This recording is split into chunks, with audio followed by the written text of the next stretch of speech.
ನಮ್ಮ ಬೆಂಗಳೂರಿಗೆ ಮತ್ತೆ ಸ್ವಾಗತ.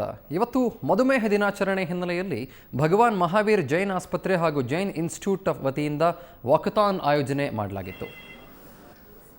ಅದರ ಜೊತೆಗೆ ಬೆಂಗಳೂರಿನ ಪಾಸಿಟಿವ್ ಹೋಮಿಯೋಪತಿಯಿಂದ ಕೂಡ ಈ ಒಂದು ಕಾರ್ಯಕ್ರಮವನ್ನು ಆಯೋಜನೆ ಮಾಡಲಾಗಿತ್ತು. ಈ ಕಾರ್ಯಕ್ರಮದಲ್ಲಿ ನಟಿ ಶುಭಾ ಪೂಂಜಾ ಅವರು ಭಾಗವಹಿಸಿದ್ರು. ಅವರು ನೀಲಿ ಚಕ್ರ ಒಳಗೊಂಡಂಥ ಡಯಾಬಿಟೀಸ್ನ ಒಂದು ಚಿಹ್ನೆಯನ್ನು ಬಿಡುಗಡೆಗೊಳಿಸಿ ಇದರ ಬಗ್ಗೆ ಮಾತನಾಡಿದರು. ಯಾಕೆಂದರೆ ಒಬ್ಬೊಬ್ರಿಗೆ ಸೋಷಿಯಲ್ ಅವರು ಆಗಲಿ entire the sky is enveloping us international ಕಾಲಕ ಇವತ್ತು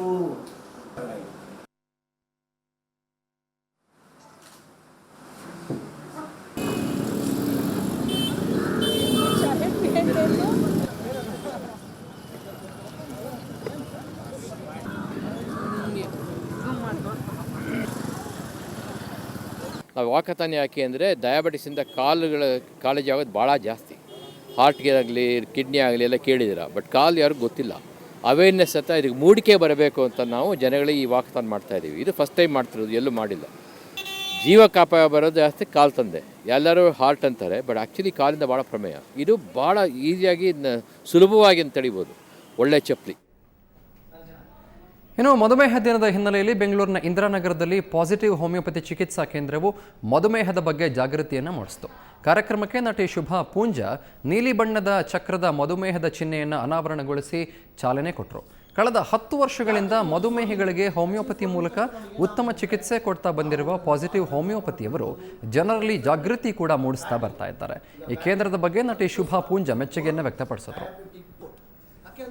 ಒಬ್ಬೊಬ್ರಿಗೆ ಸೋಷಿಯಲ್ ಅವರು ಆಗಲಿ entire the sky is enveloping us international ಕಾಲಕ ಇವತ್ತು ಇದನ್ನ ಸಂತೋಷ ಒಂದು ಸ್ಥಿತಿ ಇತ್ತು. ಆ ಸ್ಥಿತಿ ಹೋಗಿ ನಮ್ಮ ಫುಡ್ ಹ್ಯಾಬಿಟ್ಸಲ್ಲಿ ಏನು ನಾವು ತಿನ್ನಬೇಕು, ಯಾವುದ್ರಲ್ಲಿ ಶುಗರ್ ಕಂಟೆಂಟ್ ಜಾಸ್ತಿ ಇದೆ, ಯಾವುದರಲ್ಲಿ ಕಡಿಮೆ ಇದೆ, ಯಾವುದನ್ನ ನಾವು ಬ್ಯಾಲೆನ್ಸ್ ಮಾಡ್ಕೊಂಡು ತಿನ್ಬೋದು, ಅದು ಎಲ್ಲ ಡಯಾಬಿಟೀಸ್ನ ಒಂದು ಹಂತಕ್ಕೆ ಕಂಟ್ರೋಲ್ ಮಾಡೋಕ್ಕೆ ನಮ್ಮ ಲೈಫ್ ಸ್ಟೈಲಲ್ಲಿ ಅದನ್ನು ಅವೇರ್ನೆಸ್ ಕ್ರಿಯೇಟ್ ಮಾಡಿ ಆಮೇಲೆ ಅದಕ್ಕೆ ತಕ್ಕಂಥ ಮೆಡಿಸಿನ್ಸ್ನ ಕೊಟ್ಟು ಆ ಎಲ್ಲ ಅವೇರ್ಸ್ನ ಪಾಸಿಟಿವ್ ಹೋಮಿಯೋಪತಿ ಕ್ರಿಯೇಟ್ ಮಾಡಿ. ಹ್ಯಾಟ್ರಿಕ್ ಹೀರೋ ಶಿವರಾಜ್ ಕುಮಾರ್ ಹಾಗೂ ನಟಿ ರಮ್ಯಾ ಆಕ್ಟ್ ಮಾಡಿರುವ ಆರ್ಯನ್ ಸಿನಿಮಾ ಮುಹೂರ್ತದ ದಿನದಿಂದ ಕೂಡ ಸುದ್ದಿಯಲ್ಲಿದೆ. ಆದರೆ ಡಿ ರಾಜೇಂದ್ರ ಬಾಬು ನಿಧನದ ಬಳಿಕ ಅವರ ಸ್ಥಾನಕ್ಕೆ ಮತ್ತೊಬ್ಬರು ಬಂದಿದ್ದಾರೆ. ಯಾರವರು? ಈ ವರದಿ ನೋಡಿ.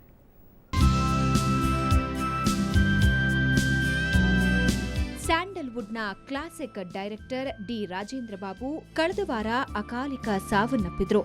ಹಲವಾರು ಚಿತ್ರಗಳನ್ನ ನಿರ್ದೇಶಿಸಿದ್ದ ಬಾಬು ಆರ್ಯನ್ ಚಿತ್ರವನ್ನು ಡೈರೆಕ್ಟ್ ಮಾಡ್ತಿದ್ರು. ಹ್ಯಾಟ್ರಿಕ್ ಹೀರೋ ಶಿವಣ್ಣ ಹಾಗೂ ಗ್ಲಾಮರಸ್ ಕ್ವೀನ್ ರಮ್ಯಾ ಮೊದಲ ಬಾರಿಗೆ ಅಭಿನಯಿಸಿರೋ ಚಿತ್ರ ಆರ್ಯನ್. ಶೂಟಿಂಗ್ ಹಂತದಲ್ಲಿ ಇರುವಾಗಲೇ ರಾಜೇಂದ್ರ ಬಾಬು ಹೃದಯಾಘಾತದಿಂದ ಮೃತಪಟ್ಟಿದ್ರು. ಹೀಗಾಗಿ ಆರ್ಯನ್ ಚಿತ್ರವನ್ನ ಯಾರು ಮುಂದುವರಿಸ್ತಾರೆ ಅನ್ನೋ ಕುತೂಹಲ ಇತ್ತು. ಇದೀಗ ಆ ಕುತೂಹಲಕ್ಕೆ ತೆರೆ ಬಿದ್ದಿದೆ. ಶಿವಣ್ಣನ ಆತ್ಮೀಯ ಗೆಳೆಯ ಚಿ ಗುರುದತ್ ಆರ್ಯನ್ ನಿರ್ದೇಶನದ ಹೊಣೆ ಹೊತ್ತಿದ್ದಾರೆ. ಅವ್ರಿಗಿನ್ನಕ್ಕಂದರೆ ಡಿ ಬಾಬು ಸರ್ಗೆ ಭಾಳ ಹತ್ರ ಆಗಿದ್ರು. ಅವರು 30 ವರ್ಷದಿಂದ ಸ್ನೇಹ ಇತ್ತು. ಆಮೇಲೆ ಅವ್ರಿಗೆ ಈ ಪಿಕ್ಚರ್ಗೆ ಏನಕ್ಕೆ ಆಯ್ಕೆ ಮಾಡಿದ್ವಿ ಅಂದರೆ, ಈ ಪಿಕ್ಚರ್ದವ್ರ ಜೊತೆಯಲ್ಲಿ ಅವರು ಭಾಳ ಡಿಸ್ಕಷನ್ಸ್ ಮಾಡ್ತಾಯಿದ್ರು ಈ ಪಿಕ್ಚರ್ ಬಗ್ಗೆ. ಶಿವಣ್ಣಗೋಗಿ ನಾವೇ ಹೇಳಿದ್ವಿ, ಹಿಂಗೆ ಗುರುದತ್ ಅವ್ರಿಗೆ ಇದು ಮಾಡೋಣ ಅಣ್ಣ ಅಂತೇಳಿ. ಇದು ಮಾಡಿದಾಗ ಅವರು ಯೋಚನೆ ಮಾಡಿ ಓಕೆ ಚೆನ್ನಾಗಿರುತ್ತೆ ಮಾಡ್ಬೋದು, ಯಾಕಂದರೆ ಅವ್ರ ಪ್ರಾಜೆಕ್ಟ್ ಬಗ್ಗೆ ಅವ್ರು ಎಲ್ಲ ಗೊತ್ತಿರೋದ್ರಿಂದ, ಆಮೇಲೆ ಇವ್ರ ಸ್ನೇಹ ಇದಿತ್ತಲ್ಲ, ಇವ್ರ ಫ್ರೆಂಡ್ಶಿಪ್ ಇತ್ತಲ್ಲ, so it will come work. Ananda ಚಿತ್ರದಿಂದ ಹಿಡಿದು ಇತ್ತೀಚೆಗಿನ ಶಿವ ಚಿತ್ರದವರೆಗೂ ಶಿವಣ್ಣನ ಸಾಕಷ್ಟು ಚಿತ್ರಗಳಲ್ಲಿ ಗುರುದತ್ ಅಭಿನಯಿಸಿದ್ದಾರೆ. ಇನ್ನು ಈ ಬಗ್ಗೆ ಸುವರ್ಣ ನ್ಯೂಸ್ ಜೊತೆ ಶಿವಣ್ಣ ಮಾತನಾಡಿದ್ದು ಹೀಗೆ.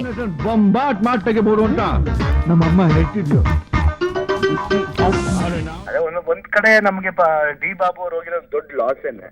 ಅಂದ್ರೆ ನಾವು ನಮ್ದು ಅವ್ರದ್ದು ಕಾಂಬಿನೇಷನ್ ಸಾಕಷ್ಟು ಚಿತ್ರಗಳು ಮಾಡಿದ್ವಿ, ಸಾಕಷ್ಟು ಹಿಟ್ ಚಿತ್ರಗಳನ್ನ ಮಾಡಿದ್ವಿ. ಆಮೇಲೆ ಅವರು ಡೈರೆಕ್ಟರ್ ಅನ್ನೋದಕ್ಕಿಂತ ನಮ್ದು ಒಂದು ಒಳ್ಳೆ ಸ್ನೇಹಿತರು. ಅದರಿಂದ ನಮ್ಗೆ ಚೆನ್ನಾಗಿ ಮಾಡ್ತಿರೋಂತ ಒಂದು ಭರವಸೆ ಇದೆ. ಅವ್ರ ಆಶೀರ್ವಾದನೂ ಇದೆ, ಡಿ ಬಾಬು ಅವ್ರ ಆಶೀರ್ವಾದನೂ ಇದೆ. ಜೊತೆಲಿ ಎಲ್ರು ಒಂದು ಸಪೋರ್ಟ್ ಇದೆ ಅವ್ರಿಗೆ. ಖಂಡಿತ ನಿಭಾಯಿಸ್ತಾರೆ ಅನ್ನೋ ಒಂದು ನಂಬಿಕೆ ಇದೆ. ಆರ್ಯನ್ ಚಿತ್ರವನ್ನ ಗುರುದತ್ ಮುನ್ನಡೆಸಲಿದ್ದಾರೆ. ಇದೇ ತಿಂಗಳಲ್ಲಿ ಚಿತ್ರದ ಶೂಟಿಂಗ್ ಮುಂದುವರಿಯಲಿದೆ. ಅಜಯ್ ಕಶ್ಯಪ್, ಎಂಟರ್ಟೈನ್ಮೆಂಟ್ ಬ್ಯೂರೋ, ಸುವರ್ಣ ನ್ಯೂಸ್. ಇನ್ನು ಸಾಗರ ಆಸ್ಪತ್ರೆ ಅಪರೂಪದ ಹಾರ್ಟ್ ಆಪರೇಷನ್ ಮಾಡಿ ಯಶಸ್ವಿಯಾಗಿದೆ. ಪಶ್ಚಿಮ ಬಂಗಾಳದ ಕುಮಾರಿ ಸ್ನಿಗ್ಧಾ ದಾಸ್ ಅವರ ಹೃದಯದ ಕವಾಟವು ನಿಗದಿಗಿಂತ ಹೆಚ್ಚು ಬೆಳೀತಾ ಇತ್ತು. ಕಳೆದ 22 ವರ್ಷಗಳಿಂದ ಎದೆ ನೋವು, ಹೃದಯ ಬಡಿತ ಹಾಗೂ ಉಸಿರಾಟದ ತೊಂದರೆ ಈಕೆಯನ್ನ ಕಾಡ್ತಾ ಇತ್ತು. ಈ ಕಾಯಿಲೆಗೆ ಸಾಗರ ಆಸ್ಪತ್ರೆಯಲ್ಲಿ ಆಪರೇಷನ್ ಮಾಡಲಾಯಿತು.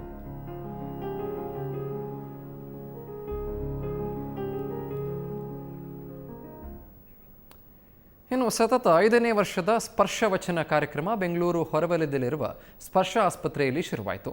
ಅಂಗವೈಕಲ್ಯತೆಗೆ ಒಳಗಾದ 200 ಮಕ್ಕಳಿಗೆ ಉಚಿತ ಆಪರೇಷನ್ ಮಾಡಲಾಯಿತು.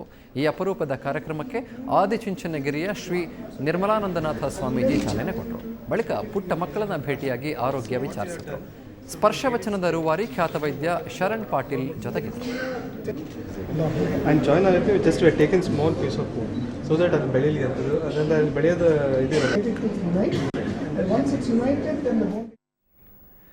ಇನ್ನು ಶ್ರೀ ಸಾಯಿ ಗೋಲ್ಡ್ ಪ್ಯಾಲೇಸ್ನ ಇವತ್ತಿನ ಚಿನ್ನದ ರೇಟ್ ಯಾವ ರೀತಿ ಇದೆ ಬನ್ನಿ ಗಮನಿಸ್ತಾ ಹೋಗೋಣ.